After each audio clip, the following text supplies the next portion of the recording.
je me fais chier à développer ce putain de pouvoir, littéralement, qui me permet d'aller dans le futur, donc ces enfoirés de la Shueisha comprennent pas que ça nécessite un petit peu une vision à long terme, hein, merci. Comment vous voulez que je gagne avec mon pouvoir qui littéralement manipule le futur dans un manga qui n'a pas de futur? Yo, salut à tous, c'est Jouabac et bah on va faire cette putain de review du chapitre 682 hein. Bon.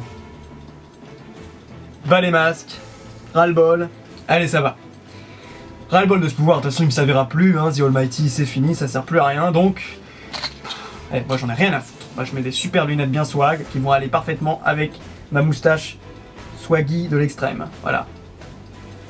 Bon, de toute façon, moi j'ai toujours aimé les lunettes de soleil, moi j'ai toujours voulu avoir des lunettes de soleil, Kubo il m'en a jamais donné, ça fait chier. Alors maintenant ça va, plus de concessions, terminé, voilà. Hein, j'ai toujours aussi voulu porter une cravate comme Shinji. Et ouais, bah ça me va pas, bordel. Putain. Bon les amis, allez on va enfin faire cette review que j'ai tellement tardé pour la faire. Là c'est Jean-Pierre 15 qui vous parle, hein, c'est plus Jouabac. Ok. Schizophrénie, machin, tout ça, ça pourrait ressurgir d'un seul coup. Mais en tout cas, nous allons faire cette fameuse review. Donc une review assez courte, je vais essayer de la faire concise.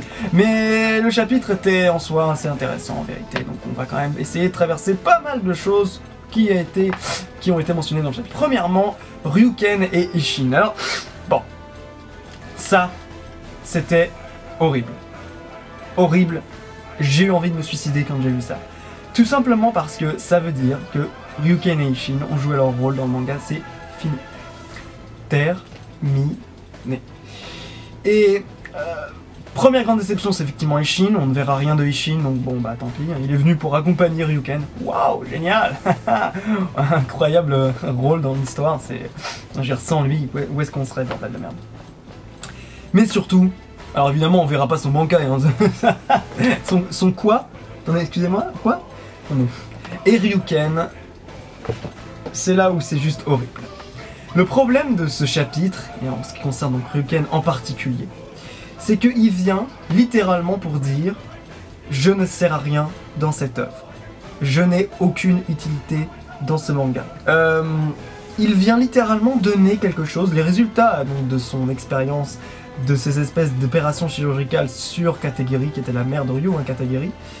Et on nous sort de nulle part cette espèce de tête de flèche d'argent qui est un petit peu comme ça, qui sort de nulle part. On n'a jamais eu vent de cet enjeu particulier, ce truc qui... Ok, je veux dire...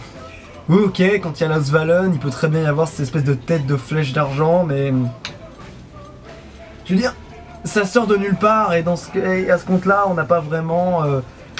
On a eu aucune construction pour cet objet-là, pour cet artefact. Comment vous voulez qu'on puisse ressentir un accomplissement du personnage de Ryuken?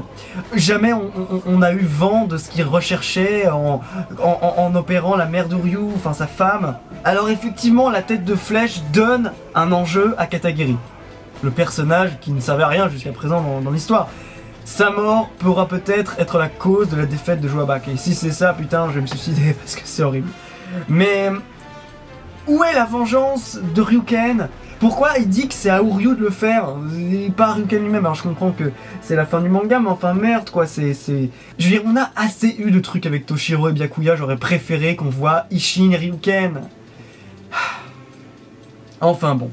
Et également Uryu, bah écoutez, tout simplement, bah voilà, confirmation que Uryu ne sert pas à grand chose également dans ce manga, dans ce dernier acte du manga, dans la mesure où malheureusement Uryu, quoi, il y a eu plus de développement dans l'arc des Bunt que dans l'arc des Quincy, honnêtement, enfin soyons honnêtes. Et je veux dire, le fait qu'ils doivent tirer une flèche qui n'est même pas quelque chose qu'il avait dans sa manche avant la rencontre avec son père ici dans cet arc, ça veut franchement dire que Ryu n'était pas capable du tout, n'a assumé qu'un rôle tout à fait mineur dans l'histoire.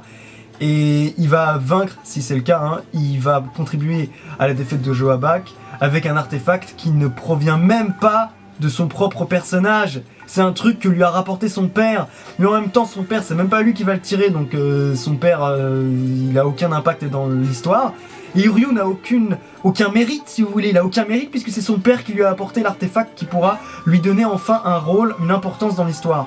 Donc franchement, là, j'ai trouvé que c'était juste terrible, quoi. C'est juste terrible.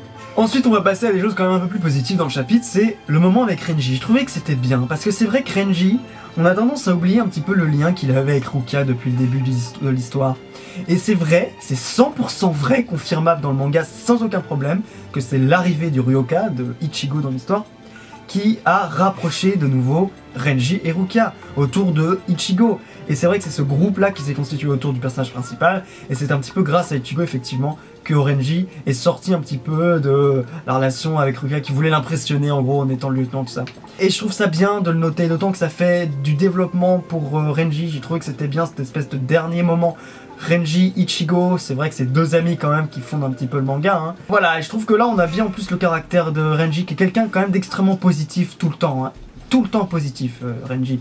Il peut être dur, il peut être un petit peu idiot même parfois, mais il est tout le temps à essayer d'aller de l'avant, même s'il n'est pas le plus fort, ça au moins on doit lui reconnaître ça.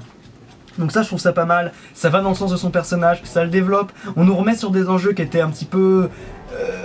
les trucs qui constituaient un peu les relations au début du manga et du petit groupe qui s'était constitué pour le sauvetage de Rukia. Donc voilà, je trouve que c'est bien et moi j'ai aimé ça. Et au moins si on va vers la fin du manga, qu'on nous recentre un petit peu sur les personnages qui constituaient le groupe du personnage principal, de la team Ichigo, moi ça me plaît. Et il y a un moment il va falloir qu'on règle aussi la question Ichigo Inoue, parce que bon, même si je suis un Ichirukia sans aucun problème, hein, Ichiruki à fond la caisse, 100% Ichiruki les amis.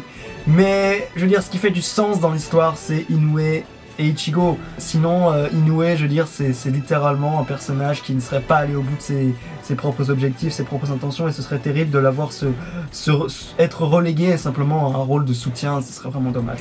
Troisième point, Aizen. Alors bon, enfin la chaise a été explosée, ça c'est très drôle. Même si d'ailleurs je trouve qu'on aurait dû avoir un moment où on voyait la chaise se faire exploser, parce que le Chir-sama quand même c'est partie des antagonistes les plus importants du manga. Mais en gros, j'ai trouvé ça cool qu'on ait les deux antagonistes enfin qui... En plus on sent qu'il y a vraiment un feeling entre les deux, c'est vraiment trop cool. Et en plus ça parle vachement mal, ça parle mal hein. D'un côté t'as Aizen qui est là en mode alors ils t'ont posé plus de problèmes que tu ne t'y attendais. Et Joabak qui met le revers patriarcal de Joabak qui dit à Aizen en gros mais attends mec, c'est pas moi qui me suis fait vaincre par Ichigo. Attendez, c'est qui s'est fait vaincre par Ichigo dans l'arc Karakura-town? Ouais, c'est pas moi en fait, c'est bien toi espèce d'enfoiré. Donc et là en plus on voit que Aizen il le prend vachement mal. Donc je trouve ça très amusant et en plus de ça, ça promet un combat assez intéressant. Les deux... Alors essayons d'expliquer un petit peu pourquoi Aizen voudrait arrêter Joabak. Et en fait au début je me dis ouais c'est un petit peu bizarre qu'il soit tout de suite gentil. Non, ça n'a pas de sens du tout, il n'est pas gentil. Simplement qui il a en face de lui, quelqu'un qui est simplement la figure de la toute puissance, The Almighty simplement, basiquement, ça se résume à ça. Et Aizen a toujours été celui qui se pensait au-dessus de tout le monde. C'est pas forcément une preuve d'orgueil, simplement un fait, un constat. C'est vrai que Aizen a toujours été celui qui ne trouvait pas, et même désespérait de trouver des gens de son niveau. Et c'est pour ça qu'il était un petit peu dans cette relation un peu, comment dire, rebelle envers le Soul King. Parce qu'il avait envie d'aller au bout de sa quête. Il avait en lui cette espèce de pouvoir qui faisait en sorte, non expliqué, un Soreatsu incroyablement développé. Et finalement, c'est ce qui l'a mené à cette espèce de quête de pouvoir immense, et jusqu'à aller détrôner l'idée du roi des âmes. Donc tout le personnage de Aizen est complètement insulté par la présence de Joabak. C'est justement pour ça qu'effectivement Aizen ne peut que vouloir détruire Joabak. Et Joabak, évidemment, il veut détruire Aizen, enfin disons, il veut se prémunir d'Aizen parce qu'il sait que c'est sûrement celui qui est le plus dangereux des potentiels de guerre, bien plus qu'Ichigo, à mon sens. Il y a un truc quand même qu'il faut dire, c'est que pour moi, Aizen versus Joabak, c'est le combat de la fin, donc effectivement, là, ce sera, à mon avis, la dernière confrontation qui va clore l'intrigue de Bleach, hein.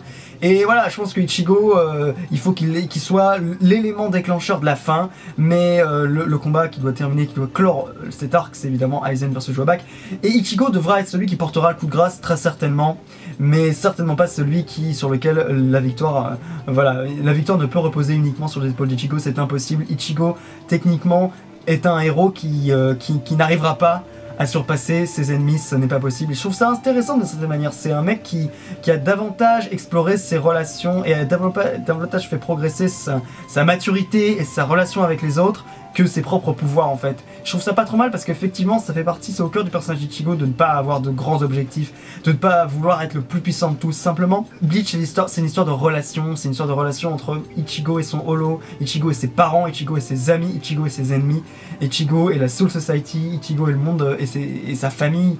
Et je trouve que c'est ça en fait qui est au cœur du manga, et je trouve que c'est bien de terminer par exemple sur des petits éléments de dialogue avec Renji et Ichigo. Oui, ce sera pas, on va peut-être avoir le dernier final Getsuga Tenshu de ouf, mais ce sera pas vraiment l'intérêt du personnage d'Ichigo. Si on veut vraiment le pic, l'apogée de la puissance, c'est évidemment The Almighty versus Kyoka Suigetsu, quoi, c'est ça qu'on veut.